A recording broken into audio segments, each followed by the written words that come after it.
ჩვენი ქვეყანა მტკიცედ ადგას ევროინტეგრაციის გზას, ჩვენ მზად ვართ ამავდროულად მაქსიმალურად ვითანამშრომლოთ ყველასთან, ვისაც საქართველოსგან თუნდაც განსხვავებული საგარეო პოლიტიკური ხედვა და ვექტორი აქვს არჩეული.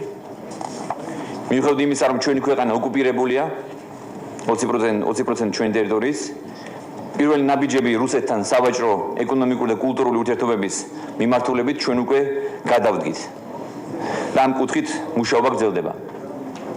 ამ კონტექსტში მინდა გითხრათ, რომ ჩვენი სპორტსმენები მიიღებენ მონაწილეობას სოჭის ოლიმპიურ შეჯიბრებებში, რადგან მიგვაჩნია, რომ სპორტი თავისუფალი უნდა იყოს პოლიტიკისგან. და ბოლოს, კიდევ ერთხელ მივესალმები ასამბლეას და იმედს გამოვთქვამ, რომ ორგანიზაციის წევრი ქვეყნების ურთიერთობები გაგრძელდება და სამომავლოდ კიდევ უფრო გაღრმავდება. შავი ზღვის რეგიონი შედგება ქვეყნებისგან, რომლებსაც აქვთ საერთო საზღვრები, საერთო გეოგრაფიული მდებარეობა, მაგრამ ხშირ შემთხვევაში არ აქვთ საერთო სტრატეგიული მიზნები. ამ ორგანიზაციამ დაამტკიცა, რომ მიუხედავად სხვადასხვა სფეროებში ქვეყნებს შორის არსებული განსხვავებებისა, შესაძლოა საერთო მიზნების მიღწევისთვის თანამშრომლობა. ამაში თავის მნიშვნელოვანი წვლილი შეაქვთ პოლიტიკოსებს და ქვეყნის პარლამენტებს.